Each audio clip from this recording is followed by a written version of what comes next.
First of all, I want to thank everybody who is still here and not parked at a meter that says you have to leave at 4 o'clock. I'm parked down the street where it said I could stay there until 8:30, so hopefully it's going to be there when I get there. I want to start because I like to present and sort of loosen things up. We have heard a lot of information from a lot of people.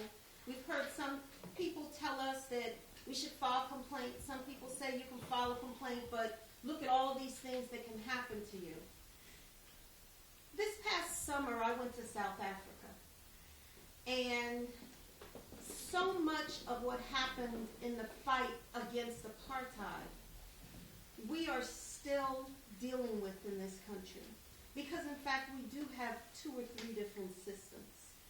It may not be a legal apartheid, meaning there is a law that says we are separate, but there is an economic apartheid. And at any point, we can find ourselves on the other side of that list. So, a couple things I want to say with regard to the systems that we work in. Has anybody seen that video with Eric Garner with the NYPD? Where Eric was a gentleman that they accused of selling cigarettes, and they choked him to death, and there were at least 50 police officers, people standing around, and did nothing. You're working in that environment. You're not only working in that environment, you are living in that environment. Reality check. I've been at this battle since 1994, when I had the guts to write a Washington Post reporter about this gentleman by the name of Ernie Fitzgerald, who blew the whistle on Mr. Nixon, and me believing in the American dream and all of what the Constitution stands for, said, surely if I write Ernie, he's going to tell me how to survive this. And what did he say to me? They do it to you because they can. And they're not doing this to you because you're black. They're not doing it to you because you're a woman. They're doing it to you because they can. That was a reality check for me. But also a reality check are some of the things that Tom Devine said. It's different today. 20 years ago, our greatest fear was getting fired. Today, our greatest fear is not only being fired, but going to jail, our family being harassed, us losing any and everything that we have. So in fact, we do live in a territorial country. And the question is, how are we going to reclaim our country? When I was first abused in the federal system, it was tough. But I'm one of those people that's a survivor, and also I have this tendency of bouncing back. So I bounced. But there was a point where I hit rock bottom. And when I hit, I said, what in the world is going on with me? I have the tenacity. I have the mental capacity to handle this. So I became a certified stress and wellness coach. The certification came from the Canadian Center on Stress, and this is what I learned about the difference between the United States and other industrialized nations. We are the only country that does not have hostile working environment laws. You can file a complaint, but you have to be in a protected class. And if you're in a protected class, you have to prove that their actions were based on your protected class status, which is a very difficult thing to do. Another thing you have to understand is we are not in hostile working environments. We are being bullied. In the UK, they call it mobbing, which means, as in the case of Mr. Eric Garner, there are a group of people that are participating. Some of them you can see, some of them you cannot see, that are all working together to destroy you as a human being. Sometimes they're doing this to destroy you just psychologically. Sometimes they're doing this to destroy you emotionally, psychologically, financially, and yes, even physically. I would say to you who find yourselves in this position, get the hell out. Just that simple. If you're still working. And if you're not working in the agency, there was discussions about Freedom of Information Act. I would challenge you to file one other one, a Privacy Act request, on every record the federal government has on you. It is different than Freedom of Information Act. Do the research. I'm not going to take the time. But every person, I don't care where you are in the system, needs to know what records the government has on you.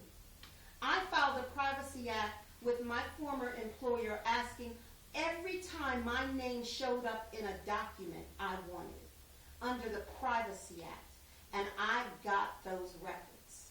Because unlike FOIA, if you don't provide Privacy Act requests, there are criminal consequences to it. So you have to understand that.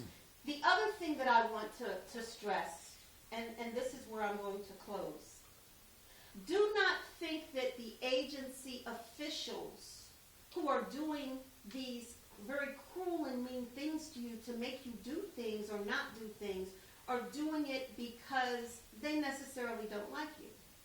It has nothing to do with that. It has everything to do with them trying to survive and it not happen to them. We are in an environment now, unfortunately, in this country where people are afraid. I went to a speakers conference not too long ago where I spoke with a woman who does workers' compensation claims. She said that, and this is nationwide, almost 85% of every workers' compensation claim is directed towards stress. Stress-related. We are killing ourselves in this country.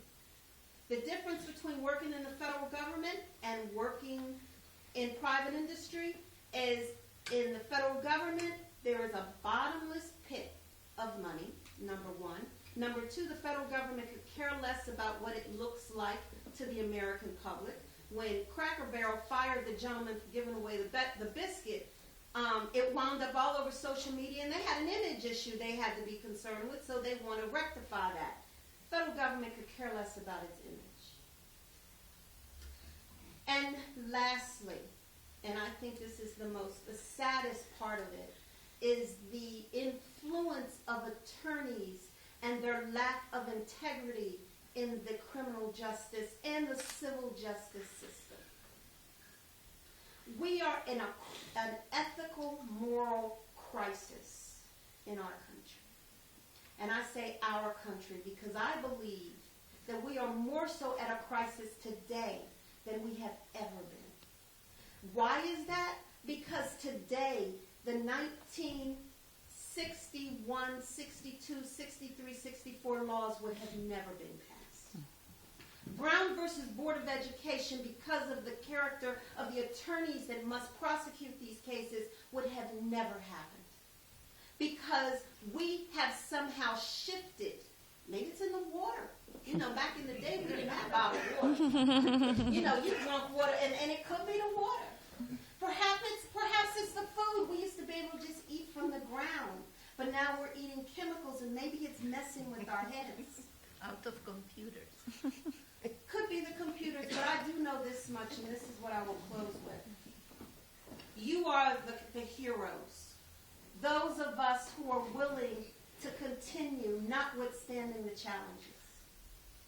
And some of y'all don't know this, that I'm a vocalist, so I'm going to sing in with a song, just a little piece of it. Something inside so strong, I know that I can make it, though you're doing me wrong, so wrong. You thought that my pride was gone. No, no. There's something inside so strong. No, there's something inside so strong.